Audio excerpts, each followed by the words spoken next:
जय हिंद। देखिए आज समझते हैं कि गुरुत्वाकर्षण क्या होता है और आज ग्रेविटेशन का सेकेंड टॉपिक है, सेकेंड लेक्चर है। समझते हैं गुरुत्वाकर्षण बल होता क्या है और गुरुत्वाकर्षण के बारे में किसने बताया था, कैसे कैसे जो ये बातें हुई समझते हैं।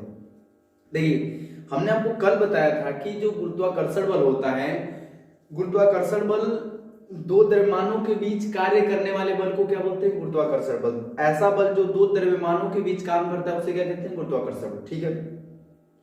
और पृथ्वी जिस बल से किसी वस्तु को अपनी तरफ आकर्षित करती है उसे क्या कहते हैं? गुरुत्व बल कहते हैं।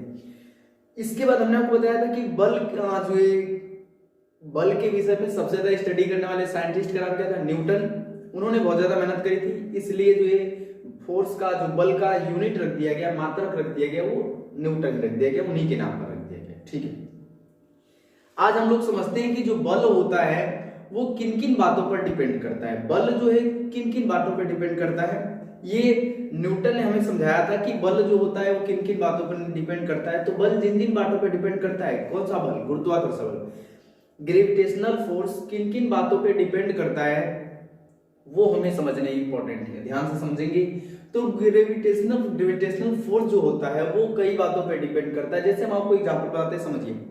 जैसे आप कभी नोटिस करेंगे दो लोगों के बीच, जैसे मान लीजिए WWE हो रहा है, WWE समझ रहे हैं, माने मार हो रही है, तो आप कभी भी देखिएगा कि इंटरेस्ट लोगों को तभी डेवलप होता है जब वो थोड़े से हट्टे कट्टे हो। हमारे जितना केचा केचा आपस में मार करता है तो कोई उतना ध्यान नहीं देता। मान लो छोटा लड़ रहा है तो उसको भी एक पड़ाका मार देगा, इसको भी एक पड़ाका मार के हटा देगा।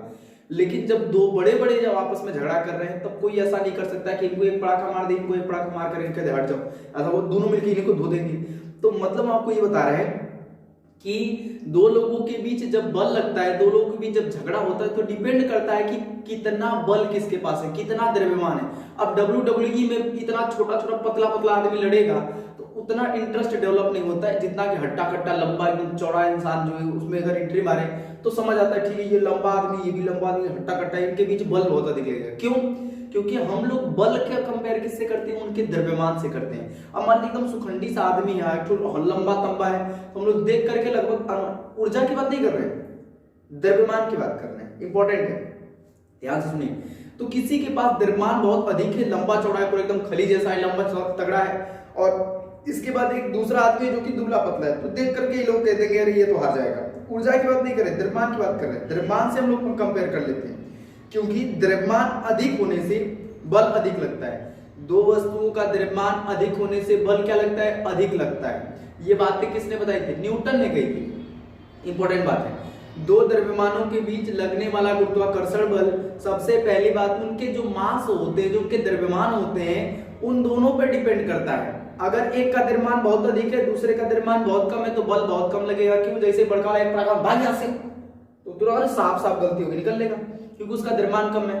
अगर मान लीजिए जैसे एक ऐसा हो कि पहले वाले का द्रव्यमान ज्यादा हो, दूसरे का कम हो, तो भी बड़ा वाला मारेगा तो छोटा वाला बच जाएगा।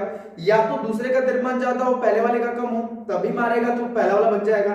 तो मतलब आपको ये बता रहे हैं, ये डिपेंड करता है कि दोनों के द्रव्यमान अधिक होने चाहिए। तो बल जो होता है अगर दोनों के द्रव्यमान लगभग बराबर हो गए, अब उस स्थिति में देखिए कितना लंबा मार चलता है, खानदान तक मार चलती, पीढ़ी पीढ़ी मार करती आपस में, जो पता चलता है आज 20 साल पहले की मार 25 साल बाद दोहराया जाता है। तो ऐसा होता है, मतलब बहुत बार देखा गया है।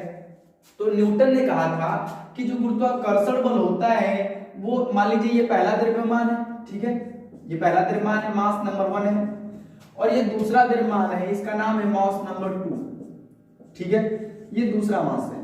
तो दो द्रव्यमानों के बीच जो फोर्स काम करता है वो इनके द्रव्यमान जितना ज्यादा रहेंगे, जैसे हमने आपको बताया कि ये इंसान जितना हट्टा कट्टा लंबा चौड़ा रहेगा उतना बल लगने के चांसेस ज्यादा होते हैं। जितना छोटा मोटा रहेगा तो दुपड़ा का आप भी उसे हाथ साफ करके भगा दे, भाई ऐसे कैसे मार कर रहा था, काटेगा इसको तो भगा देंगे। क्यों? क्योंकि उसका द्रव्यमान कम था। लेकिन अगर हट्टा कट्टा मान लीजिए खली में और रोमन रेंज में मार हो रही है, अब उस स्थिति में होगी नहीं, लेकिन क्योंकि उन्होंने रिटायरमेंट ले रखा है, मान लीजिए अगर हो गई तब, तो सपोज करिए अगर होती तो हम आपको बता रहे हैं उस समय क्या होगा। अब उस समय कोई भी जाएगा क्या मार रहा है इसको, एक पड़ा मार देंगे, ऐसा नहीं होगा, उठा के तोड़ देगा हाथ पैर। हम आपको ये बता रहे हैं कि डिपेंड करता है कि दोनों द्रव्यमान अधिक होंगे तो बल अधिक लगेगा। किसने कहा था? न्यूटन ने। न्यूटन ने कहा था कि अगर इन लोगों का द्रव्यमान जितना अधिक है तो इनके बीच बल बहुत अधिक लगेगा। इस साइन को हम लोग कहते हैं समानुपाती, प्रोपोर्शनल। क्या बोलते हैं? समानुपाती या प्रोपोर्शनल।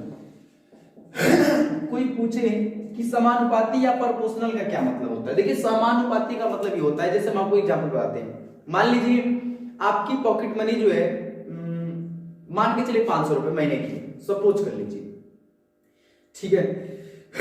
देखिए मान लीजिए आपका जेब खर्च जो है वो 500 रुपए है और आपके पिताजी की सैलरी सपोज करिए कि 20,000 है।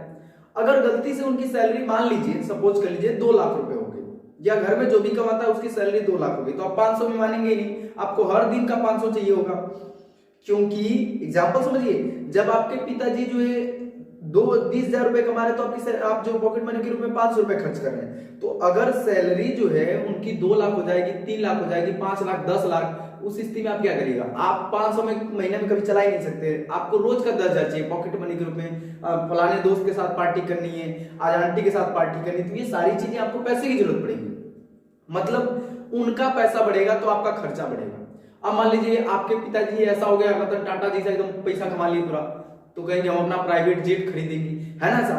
तो जितना ज्यादा पैसा खर्चा उतना ज्यादा। तो वही चीज बता रहे हैं कि द्रव्यमान जो होता है, जो इन दोनों के बीच द्रव्यमान होता है, वो दोनों का मल्टीपल जो होता है फोर्स के प्रोपोर्शनल होता है। अब इसका मतलब क्या होता है? इसका मतलब ये होता है कि द्रव्यमान बढ़ेगा तो बल बढ़ेगा। जैसे पापा का पैसा बढ़ेगा तो खर्चा बढ़ेगा, या मम्मी का नौकरी लग गई तो उनका भी पैसा बढ़ेगा तभी बल बढ़ेगा। नहीं समझ पा रहे? तभी आपका खर्च बढ़ेगा।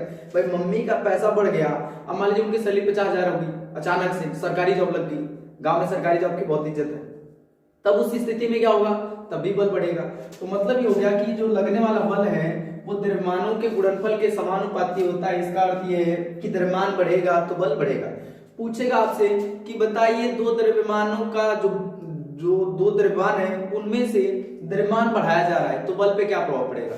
तो द्रव्यमान बढ़ेंगे तो बल बढ़ेगा, द्रव्यमान बढ़ाएंगे तो बल बढ़ेगा। इंपॉर्टेंट पॉइंट है। बोलेगा कि पहले का द्रव्यमान बढ़ा रहे हैं, दूसरे का द्रव्यमान वही रहेगा, तब भी बल बढ़ेगा। देखिए ये बढ़ जाएगा। जैसे कहने का मतलब मान लीजिए एक 2 है एक 3 है, अब इसको आप 6 कर दीजिए, आप फिर उसके बाद इसको 3 ही रखिए तो 6 3 18 ना हो गया, 6 3 18 और ये हो जाएगा 6। तो मतलब ये हुआ कि जैसे जैसे मास बढ़ेगा वैसे वैसे उनके बीच का फोर्स भी क्या होता है? बढ़ता रहता है। पूछेगा मास को 2 गुना कर दिया तो बताइए फोर्स पर क्या प्रभाव पड़ेगा? 2 गुना हो जाएगा। दोनों का मास 2 गुना कर दिए तो बल पर क्या प्रभाव पड़ जाएगा? तो ये भी 2 गुना, ये भी 2 गुना, दोनों मिला के 4 गुना। समझ आ रहा है? तो पूछेगा कि दो गुरुत्वाकर्षण जो न्यूटन के अनुसार गुरुत्वाकर्षण नियम क्या है? तो इस नियम के अनुसार दो द्रव्यमानों के बीच लगने वाला गुरुत्वाकर्षण बल उनके द्रव्यमानों के गुणनफल के समानुपाती होता है। दो द्रव्यमानों के बीच कार्य करने वाला गुरुत्वाकर्षण बल उनके द्रव्यमानों के गुणनफल के समानुपाती होता है। और समझिए इसको समीकरण नंबर 1 नाम दे दिया, ठीक है। अब देखिए कभी आप स्कूलों में देखे होंगे कि 2 बच्चों में मार हो जाती है। कभी नोटिस करिएगा मैडम जो पढ़ा रही हैं, जो अब 2 बच्चा आपस में कनिया दिया, सब एक खोप दिया इस तरह से, अब इसके बाद वो सब आपस में मार कर लेता है। मैडम जो अपना पढ़ा रही है वो सब भिड़ गया आपस में। जब भिड़ गया, जब शोर मचता है तो फिर क्या करते हैं टीचर, कोई टीचर आता है, मैडम इधर संभाल पाती नहीं है। कुछ जगहों पे मैडम जो होती है बढ़िया खतरनाक वाली को संभालती है। अब ध्यान देखो, तो मतलब ऐसा होता है कि क्या करते हैं बच्चों को, एक को पीछे बैठा देती है, एक को आगे बैठा देती है। इससे होता क्या है, उनके बीच की दूरी बढ़ जाती है। और न्यूटन ने बात बताई थी, उन लोग पता नहीं है, हम बता रहे हैं, यहाँ पे न्यूटन का नियम लग रहा है। कैसे? जब दूरी बढ़ जाती है तो बल वर्ग के हिसाब से घटता है। दूरी बढ़ेगी तो बल क्या होगा? वर्ग के हिसाब से घटेगा। इसीलिए जब दूसरा लड़का मार कर देता है तो हम लोग क्या करते हैं, छुड़ाते हैं तो दूर दूर भेज देते हैं, चल तू उधर जा, तू उधर जा। इससे क्या होता है, दूरी बढ़ जाती है। दूरी बढ़ने से वही बल क्या हो जाता है, कम हो जाता है। फिर से द्रव्यमान बढ़ने से बल बढ़ेगा क्योंकि दोनों समानुपाती है, और एक अंश में एक हर में है, तो इसका मतलब ये हुआ कि इसको बढ़ाएंगे तो ये घटेगा और इसको बढ़ाएंगे तो ये कम हो जाएगा। समझ आ रहा है कुछ? तो दो पिंडों के बीच की दूरी अगर बढ़ रही है तो समझिए उनके बीच लगने वाला बल क्या होगा, घटेगा। दो द्रव्यमानों के बीच का जो डिस्टेंस है वो इंक्रीज कर दिया जाए तो जो फोर्स होगा वो डिक्रीज हो जाएगा। क्लियर हो रहा है? ठीक है, इसको दे दिया समीकरण नंबर 2। अब दोनों इक्वेशंस को क्या करते हैं, मिला देते हैं। जैसे ही मिला देंगे, ध्यान से देखिए, मिला रहे हैं, जोड़ नहीं रहे, F प्रोपोर्शनल F प्रोपोर्शनल, तो हमने लिख दिया F प्रोपोर्शनल। इधर क्या था, M1 और बगल में क्या था, M2 और डिनोमिनेटर में क्या था, R²। नहीं, दोनों को मिला रहे हैं। देखिए प्रोपोर्शनल के पहले F, इसके प्रोपोर्शनल के पहले F, तो F F F लिख लिया प्रोपोर्शनल। इधर 1 था, इधर M1 M2 था, तो M1